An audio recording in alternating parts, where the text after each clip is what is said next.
Olá, uma ótima tarde a você. Começamos agora mais uma edição do Agricultura BR, hoje aqui pelo Agro Canal, porque o Canal do Boi daqui a pouco, você já sabe, tem um grande leilão para você. Então, se você quer fazer bons negócios, é pecuarista, vai lá para o Canal do Boi. Você quer notícia? É por aqui, o Agricultura BR no ar. Estamos aí pelas parabólicas, na digital, você está nos acompanhando, também acompanha pelo Facebook e vai nos acompanhando também a partir de agora pela TV Imaculada Conceição, que vai transmitindo com sinal aberto pelo estado de Mato Grosso do Sul.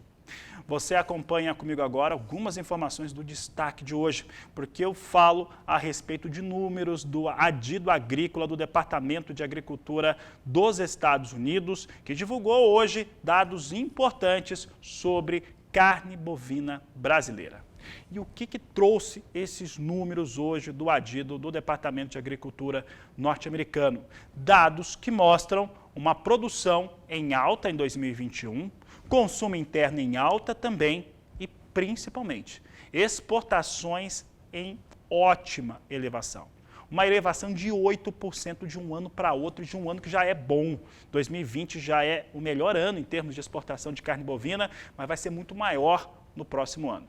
Os números dão conta de 10.510.000 toneladas a serem produzidas no Brasil, 7.880.000 toneladas no consumo interno e 2.700.000 toneladas nas exportações. Esse é o resumo do que eu vou mostrar na tela agora. Agora você vai poder enxergar esses números. Veja só, produção, como eu disse, 10.510.000 toneladas, a alta é de 4%. O consumo também com alta no Brasil em 4%, 7.880.000 toneladas. Essa elevação do consumo interno no Brasil, de acordo com o Adido Agrícola norte-americano, se dá por conta da recuperação da economia brasileira, os esforços feitos pelo governo federal e fazendo com que o Brasil, no próximo ano, cresça a sua economia em 3,5%.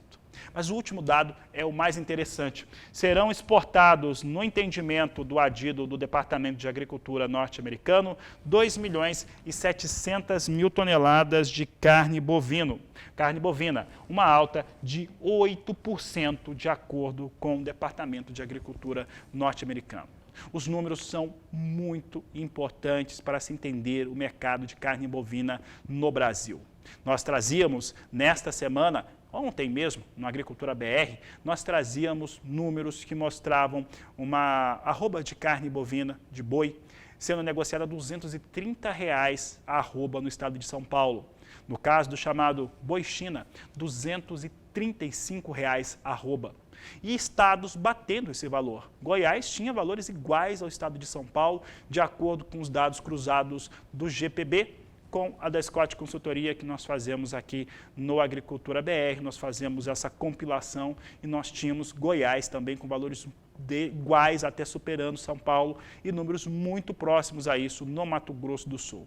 Portanto, momento muito importante para a pecuária brasileira, um momento de virada, um momento no qual a pecuária pode conseguir, nesse momento, se estruturar cada vez melhor, principalmente o pecuarista que souber investir corretamente em genética e os negócios, e aqui o Canal do Boi, o Agro Canal, estão aí para ajudar esse pecuarista brasileiro.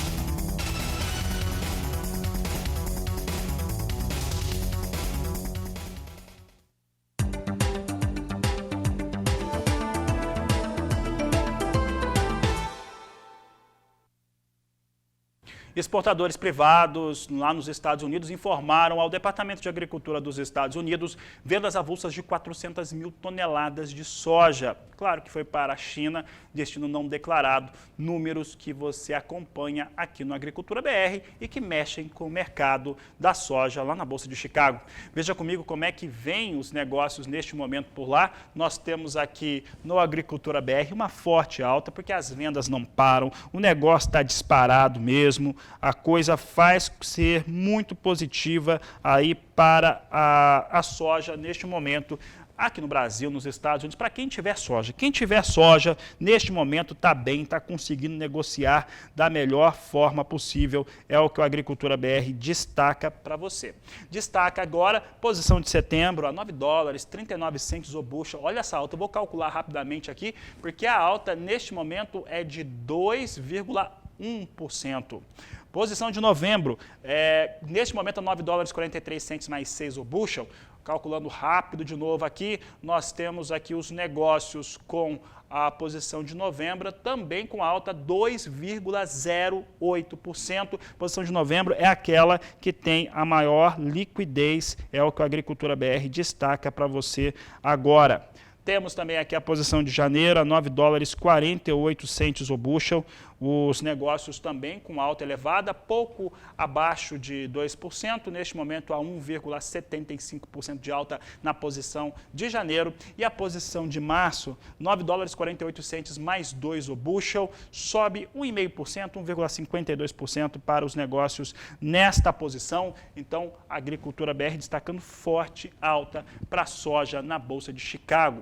Comercialização da oleaginosa norte-americana vem bem, há riscos sobre produção norte-americana e isso animou muito o mercado nessa semana. É uma semana de grandes ganhos para a soja dos Estados Unidos, também somado a uma situação política talvez um pouco menos acirrada entre China e Estados Unidos, entre os seus governantes, o que faz trazer algum tipo de tranquilidade também para os negócios com a soja.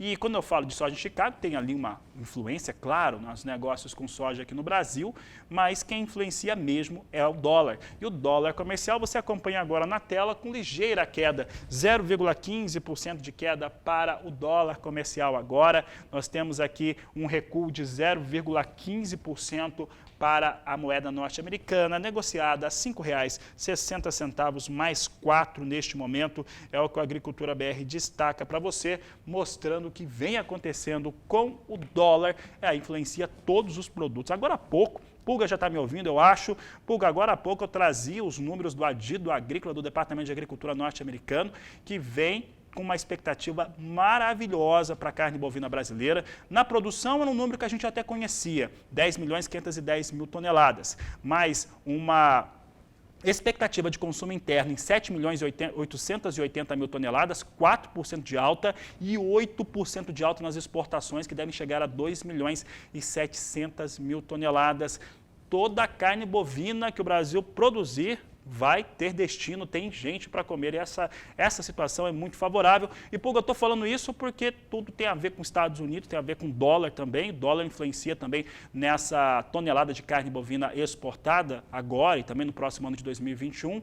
Como é que o mercado financeiro está reagindo hoje? Dólar, agora há pouco, a gente viu com uma ligeira queda. Como é que vem o mercado? Pulga, boa tarde, seja bem-vindo. Boa tarde a você, boa tarde a todos. Bom, como sempre falamos de dólar, falamos de bolsa, não, Fabiano? E hoje o que nós temos é um movimento aí de queda para o dólar, alta para a bolsa, mas vale ressaltar, o dólar ainda persiste na faixa de R$ 5,60. Ontem chegou a ultrapassar R$ 5,61 no fechamento dos negócios.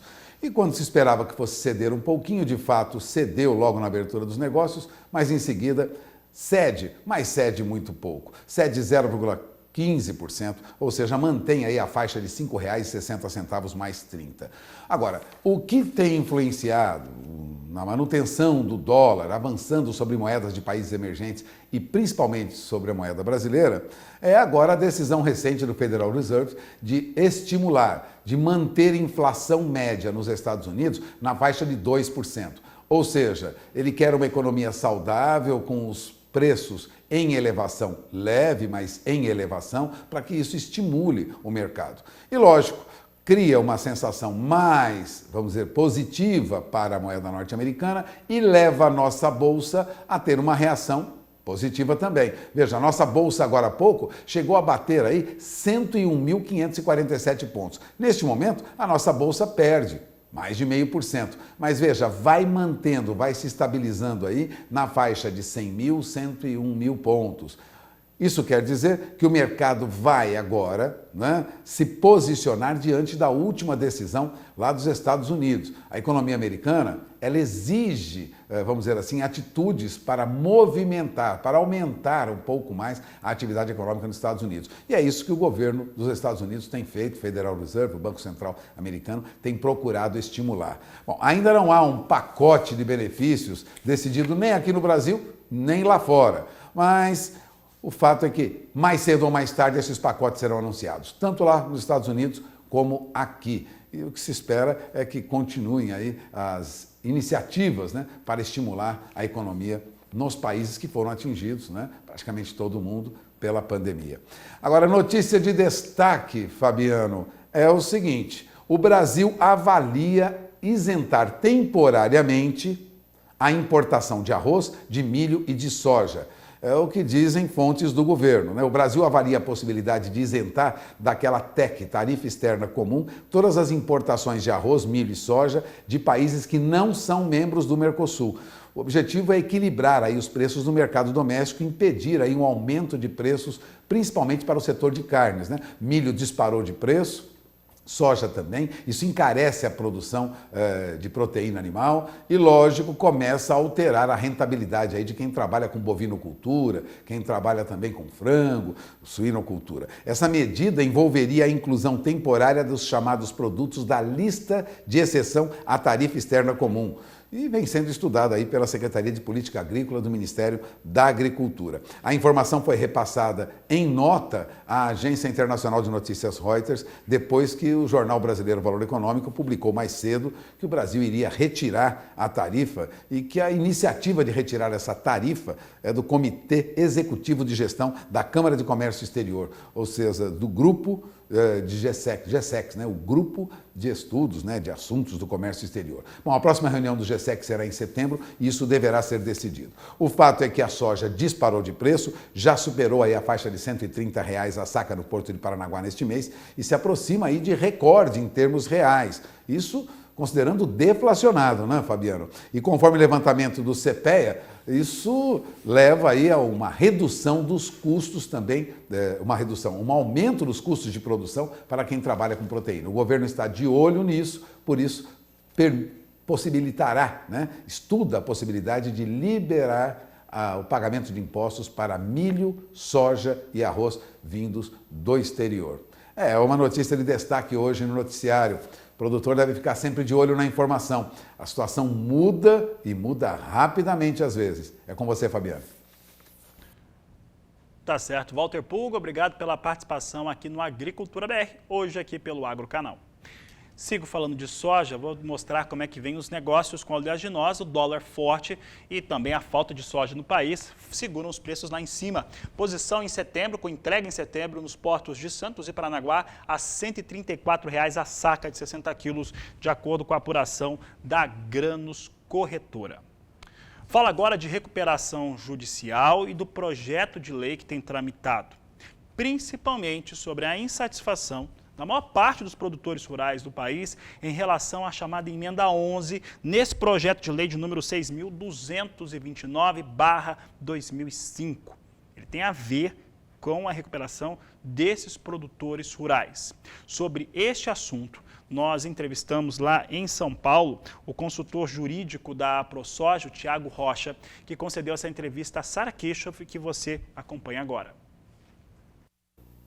Isso mesmo, eu vou conversar pela internet com o Thiago Rocha, da ProSoja, sobre essa questão do PL, né, o projeto de lei 6229 de 2005, e que está tramitando na Câmara Federal e trata dessa questão da recuperação judicial. Thiago Rocha, eu começo te perguntando quais que são os principais pontos de insatisfação da ProSoja e dos seus associados em relação ao projeto que tramita em Brasília. Seja bem-vindo ao canal do Boi.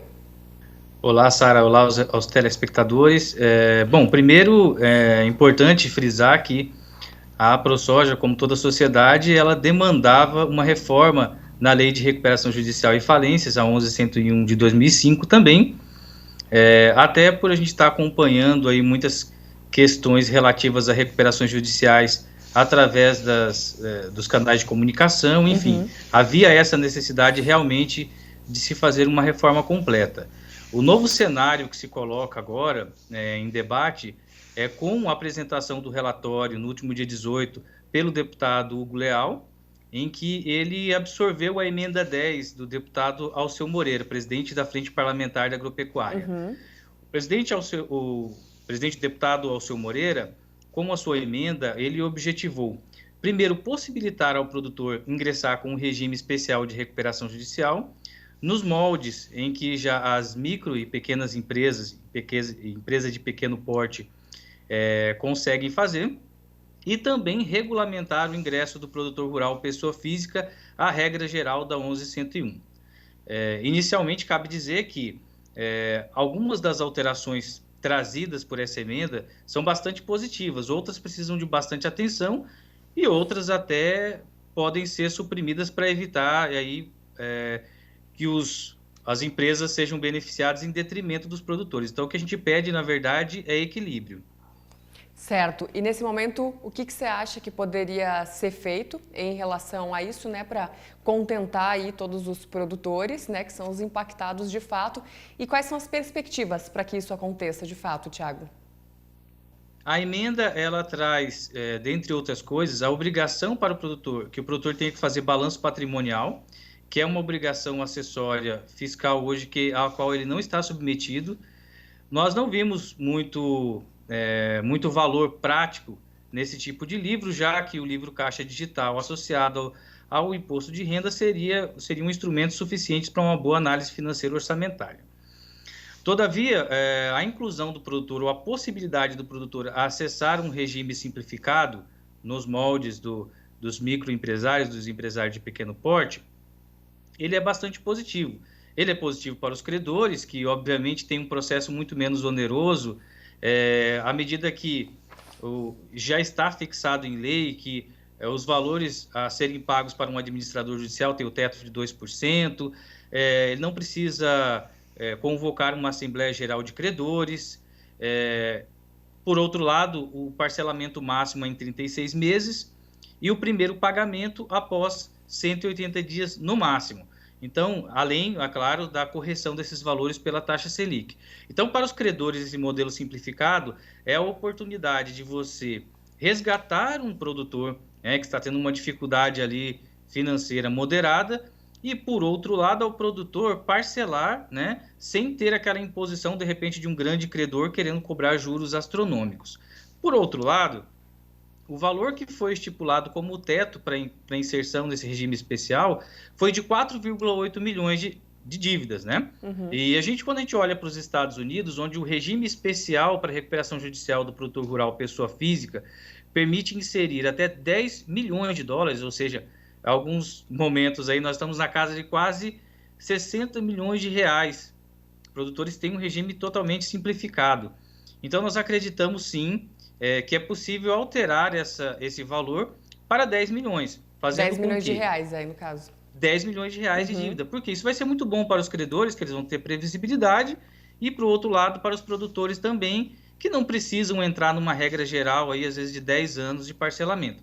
Olha, mas é importante frisar outra coisa. Quando você olha o regime de micro e empreendedores de pequeno porte, eles têm uma diferença de um pequeno produtor. Porque o uso de recursos para um custeio de safra ele é muito grande, ele é muito alto. Então, você não consegue colocar os dois na mesma linha de comparação. A outra questão é que os parcelamentos mensais, eles não estão ligados à lógica do negócio agrícola. Então, precisa ali haver um parcelamento pelo menos anual. A gente entende que 10 milhões para pagar em 5 anos, com a primeira parcela em 180 dias, com pagamentos anuais corrigidos a Selic. Isso daí ficaria completamente adequado ao produtor rural. O outro ponto bastante interessante e importante frisar é que o crédito oficial ele veio como extraconcursal, ou seja, como não abrangido pela recuperação judicial. Para a gente, isso daqui é um equívoco. Por quê? Porque quando o produtor vai buscar esse crédito, a instituição financeira ligada ao Sistema Nacional de Crédito Rural faz uma série de exigências, analisa o crédito, pede garantias imobiliárias, enfim. E, por outro lado, muitas vezes ela tem resistência, inclusive, de aplicar as linhas de repactuação de dívidas que são liberadas pelo governo federal e mesmo aquelas cláusulas do Manual de Crédito Rural em caso de catástrofe ou força maior. Então, assim, entendemos que até o texto trouxe ali uma tentativa de dizer, olha, não vai entrar na recuperação judicial desde que tenha sido objeto de renegociação na instituição financeira. Mas na prática nós conhecemos. O que os bancos podem fazer é, convida o produtor, faça uma proposta absolutamente impraticável para a situação financeira dele, momentânea, e aí já considero aquele crédito ali como objeto de uma renegociação. Então já está fora, ele nem renegociou e nem entra na recuperação judicial. E por último, né, mas não menos importante, a CPR. A emenda traz a CPR com liquidação física fora da recuperação judicial. Que é um outro ponto de uma discussão bem grande, né, Tiago? Uma discussão muito grande. Tem muita gente dizendo que isso acabaria com o crédito, tem outro lado, que é os produtores que pedem isonomia, né? E é muito importante ficar claro, a CPR é o título em que está lastreada a maior parte das dívidas de custeio de safra. Tá? Então, assim, à medida que você tira a CPR, basicamente você esvazia a recuperação judicial do produtor rural. E aqui eu não quero me concentrar em fraudes, porque eu acho que a gente não pode trabalhar numa regulamentação desse nível pensando em fraudadores. A gente precisa pensar em quem vai entrar para usar corretamente o Instituto. E a Justiça está aí para punir quem fizer de forma ilegal. Não obstante, observe o seguinte, quantas pessoas físicas, por mais que crie todo esse barulho, quantas pessoas físicas pleitearam o Instituto da Recuperação Judicial? Pouquíssimas. Agora, quantos produtores rurais foram prejudicados por recuperações judiciais fraudulentas, de tradings, de cerealistas, de indústria de fertilizantes, em que eles foram lá e depositaram o seu produto, esperando receber 15 dias depois, elas entraram em recuperação judicial. Então, essa defesa ela não está abarcada. O que a gente pede é, se for fazer uma defesa do produto, daquele produto, né, o credor adiantou um valor ou um produto para o produtor conseguiu produzir, não teve nenhuma catástrofe climática, né? Sem nenhum problema, então que ele vai ter que pagar. Por outro lado, o produtor que produziu e entregou também a sua safra, essa safra não pode entrar na recuperação judicial daquele que se torna o devedor, porque caso contrário, o efeito danoso sobre outros elos da cadeia serão enormes, sobre aquela região que o produtor adquire os seus insumos, né, seus empregados, enfim, o efeito maléfico para toda a cadeia é muito ruim. Então, o produtor também precisa ser protegido. A gente não pode olhar apenas para tradings e bancos que fazem muito barulho na mídia e nos esquecer de que os produtores são os maiores prejudicados por recuperações judiciais hoje. Tiago, agradeço a sua participação aqui conosco, viu? Até breve. Eu que agradeço. Esse foi então o Tiago Rocha, consultor de política agrícola da ProSoja de Mato Grosso, e nós ficamos por aqui. É com vocês. Nós vamos continuar com esse assunto, porque nós, a Sara, para ampliar um pouco o debate sobre CPR e recuperação judicial, conversou com o professor de Direito Agrário, o Bernardo Viana Valric, que colocou um posicionamento um pouco diferente do assessor e analista da ProSoja. Veja. É isso mesmo, eu vou conversar com o Bernardo Viana, ele que fala de Cruz Alta, no Rio Grande do Sul, e é advogado, produtor rural, mestrando em Direito, especialista em Direito Ambiental e tem um amplo currículo e entende muito bem desse assunto. Bernardo, eu começo te perguntando então, como é que você vê essa questão da retirada da CPR, a Cédula de Produto Rural, da recuperação judicial legalmente? O que a gente pode avaliar sobre isso? Seja bem-vindo ao canal do Boi. Muito obrigado, Sara. Importante a gente fazer, né, com relação a esse tema, Sara, uma breve contextualização do histórico que nós tivemos dessa discussão específica em relação à CPR e à recuperação judicial. Nós partimos aí de um precedente do STJ que admitiu, em 2019, a recuperação judicial do produtor rural. Certo. Posterior a isso, então, nós tivemos a MP 897, aonde, através da emenda 214 do deputado Neri Geller, houve uma tentativa de exclusão da CPR da recuperação judicial, ou seja, os créditos que eram representados por CPR estariam excluídos da recuperação judicial do produtor rural. Mas, no entanto, essa emenda não passou, tá? Ela foi rejeitada quando foi apreciada no Congresso, e aí, a partir da conversão da MP na lei do agro, a 13986, a situação da CPR permaneceu como estava antes, ou seja, incluindo os créditos na RJ. Bom, posterior a isso, nós tivemos recentemente a aprovação do substitutivo do PL 6229 de 2005, onde nós tivemos novamente uma tentativa, e agora dessa vez uma tentativa bem sucedida, de excluir da recuperação judicial os créditos da CPR, tá? Eu estou falando da emenda número 11 do deputado Alceu Moreira.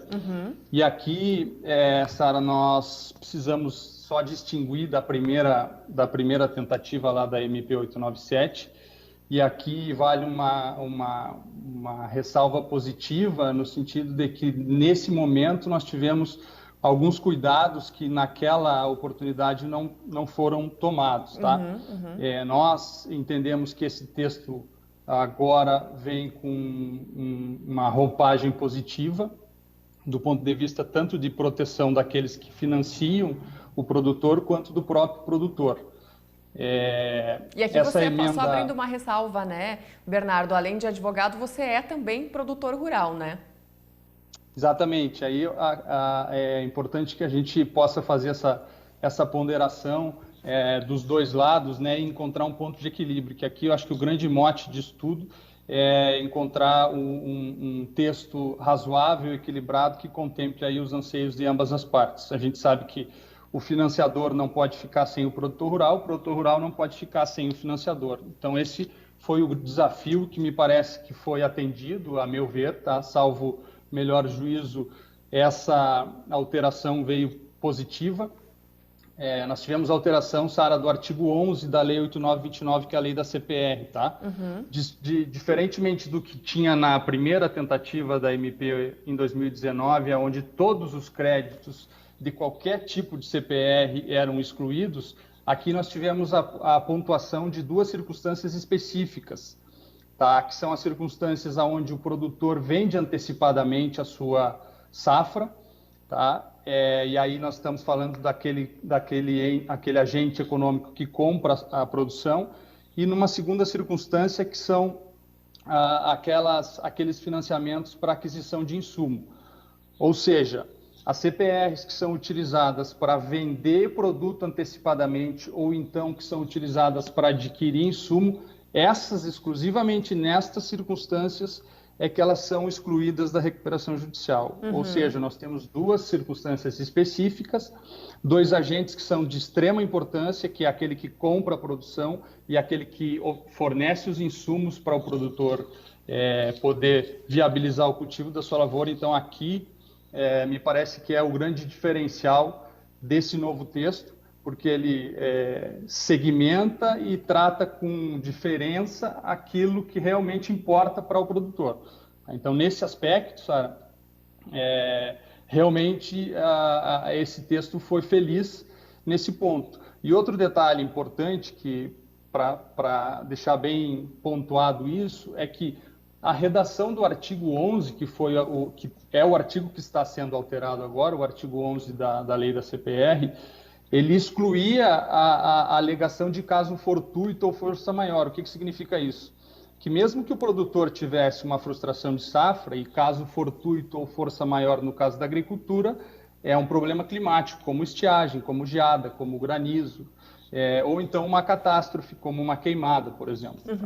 O artigo 11 excluía essa possibilidade do produtor alegar que se tivesse uma frustração de safra, ele não conseguiria honrar, ou seja, independente de qualquer coisa, ele teria que honrar. Nessa redação nova, e aí é um ponto positivo para o produtor, ele faz exatamente essa ressalva. Exclui-se da RJ os créditos objeto daquelas CPRs naquelas circunstâncias, CPRs físicas, tá? Mas certo, com a ressalva de que se o produtor tiver uma frustração de safra, ou seja, um quadro de caso fortuito ou força maior, ele vai poder rever isso E aí essa determinação, essa obrigatoriedade de exclusão dos créditos, ela é relativizada. E nós não tínhamos isso, é uma novidade em favor do produtor, inclusive é uma das questões que a gente tem conversado bastante. E outro ponto também, por fim, e um terceiro aspecto aqui é que a CPR financeira, que é a CPR utilizada normalmente pelos bancos, pelas instituições financeiras, essa continua sujeita. Então, é importante, vamos dizer assim, destrinchar esse texto, é uma redação nova do artigo, que é uma redação bem mais extensa, bem mais completa, tá? Por fim, aqui eu deixaria só uma ressalva que me parece um tanto imperfeito o texto, por ele não deixar claro que essa proteção, essa exclusão, essa blindagem dos créditos da CPR, ela seja exclusivamente para aqueles financiadores da última safra. Isso não fica claro no texto, é isso que o legislador, a meu ver, quis colocar, mas isso não fica claro no texto, tá? Então, a imperfeição que nós vemos é exatamente essa. Poderia ter sido mais claro no sentido de dizer, bom, quem está financiando é que tem esse privilégio. Nós observamos que as alterações da 11.101, elas têm essa ideologia. Existe uma modificação que privilegia aquele agente econômico que está financiando o produtor. Isso poderia ter, nesse caso da CPR, nesse artigo 11, poderia ter ficado mais claro. Mas, salvo isso, a meu juízo, ele é positivo, ele é equilibrado e me parece um texto que guarda um bom senso em relação a esse ponto de equilíbrio que é necessário nessa circunstância específica, Sara. Perfeito, Bernardo. Muito obrigada pela sua participação aqui conosco, por todos esses esclarecimentos. Sem dúvida, eles são de grande valia para o produtor, para o financiador e para todo mundo que depende desses títulos tão importantes, né, para o nosso agronegócio. Obrigada mais uma vez. Obrigado. Um abraço. Outro para você. Esse então foi Bernardo Viana, falando direto de Cruz Alta, no Rio Grande do Sul, e nós ficamos por aqui. É com vocês. Você pode rever as duas entrevistas, tanto com o advogado, que falou a respeito aí desse ponto da CPR, quanto da AproSoja, o assessor jurídico lá do Mato Grosso, que falou a respeito de por que isso prejudica o produtor rural brasileiro, a emenda 11. Vou para o intervalo comercial, porque daqui a pouco nós vamos trazer o professor Marcos Fava Neves, que vai falar a respeito de agronegócio e a população em geral. Se esse é um bom momento para conversar mais daqui a pouco, depois do intervalo comercial.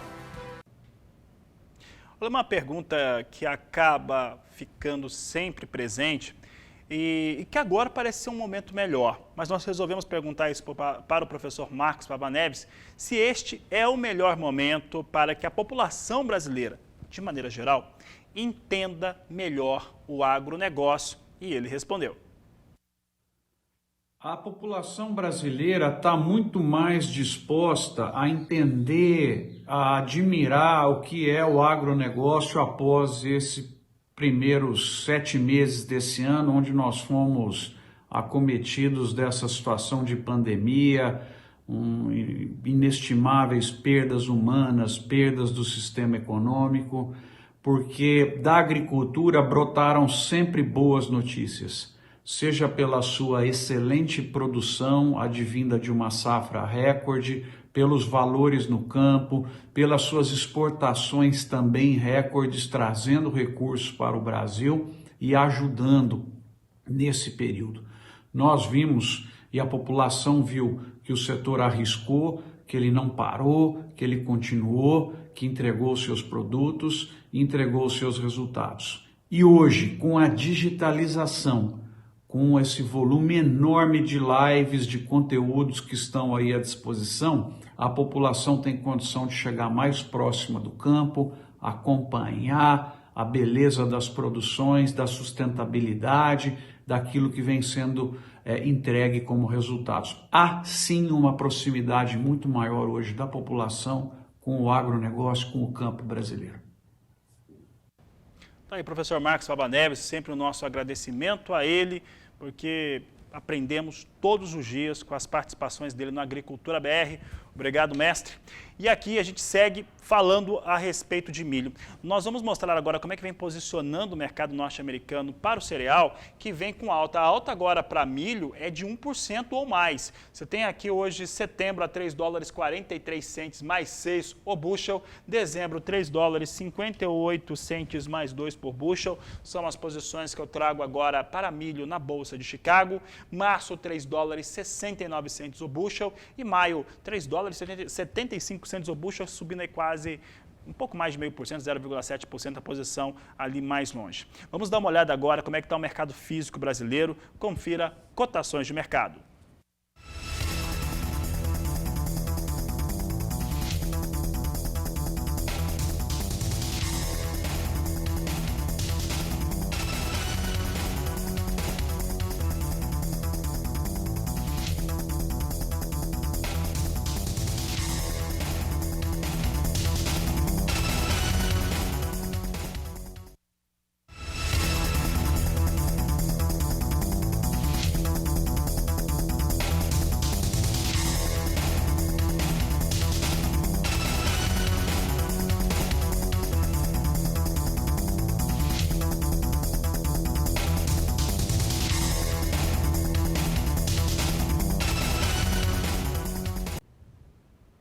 Neste bloco do Agricultura BR, eu falo sobre café.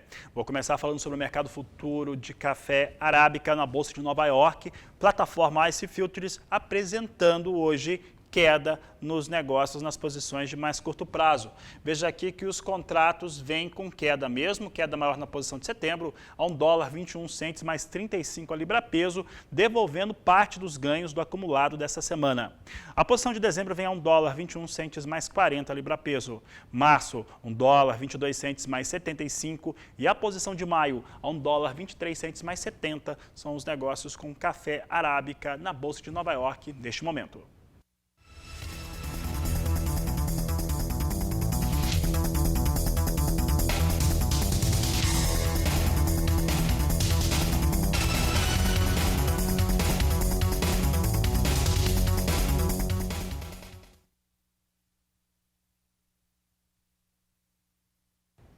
Falo agora a respeito dos negócios com o café Robusta na Bolsa de Londres. É o que nós vamos mostrar agora. Café Robusta que é negociado na Bolsa Londrina em tonelada e também dólar. É o que a Agricultura BR destaca agora. Café Robusta é a principal referência para os negócios com o Conilon aqui no Brasil e nós trazemos aqui as posições com queda. Posição de setembro a $1.495 a tonelada, com queda de 1,70%. Posição de novembro, $1.406, recua 1,47%. Janeiro de 2021, $1.417, com recuo de 1,25%. E a posição de março, $1.428, com queda de 1,17%.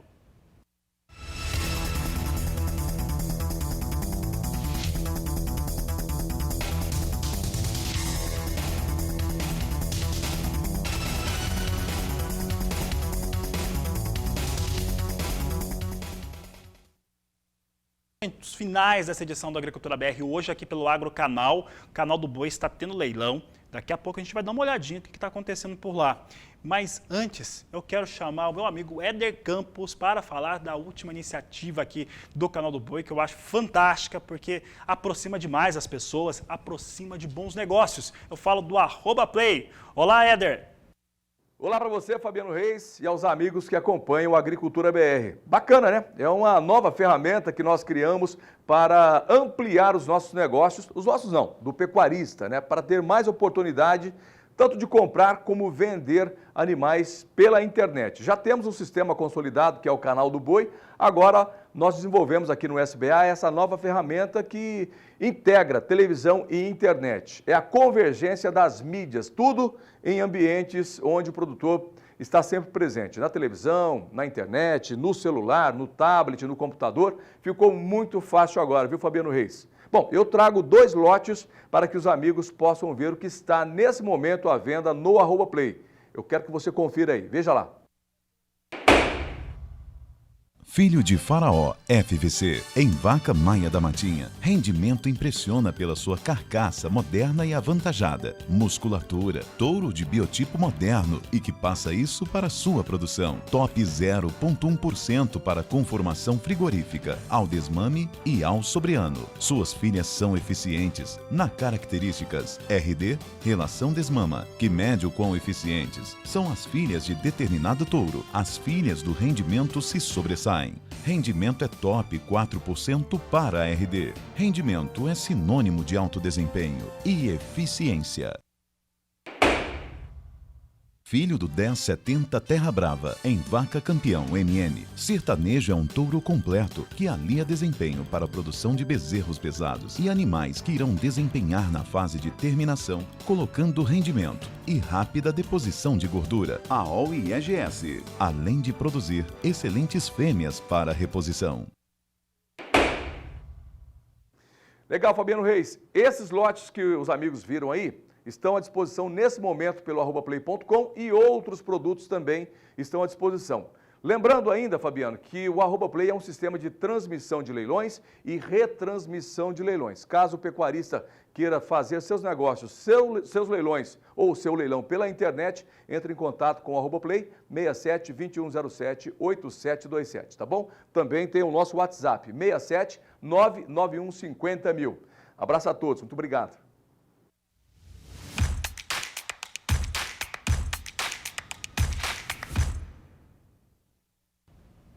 Vou encerrar essa edição aqui do Agricultura BR agora, nos próximos minutos. Quero agradecer a sua audiência. Nós estamos hoje aqui no Agro Canal. Quem está acompanhando pela internet ou tem o hábito de acompanhar pela internet nem percebe a diferença.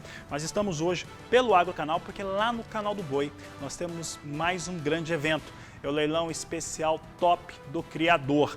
Vou encerrando, desejo a todos uma ótima tarde. Olha, se você não sabia do leilão, olha que oportunidade, eu já falei hoje a respeito dos bons resultados da pecuária brasileira e você tem que aproveitar, tendo boi magro para conseguir fazer a sua engorda, tendo genética também para conseguir melhores índices de produtividade. Vou dar uma olhada agora nesse leilão, pode estourar na tela, nós temos aí o leilão especial Top do Criador, tem lote sendo arrematado agora por lá. O pessoal está batendo o martelo com ele e são com as imagens. O segundo leilão especial Top do Criador, que eu encerro essa edição do Agricultura BR. A todos uma excelente tarde. Fique conosco no Canal do Boi, no Agro Canal. Sempre tem informação e bons negócios para você. A todos uma ótima tarde e até amanhã.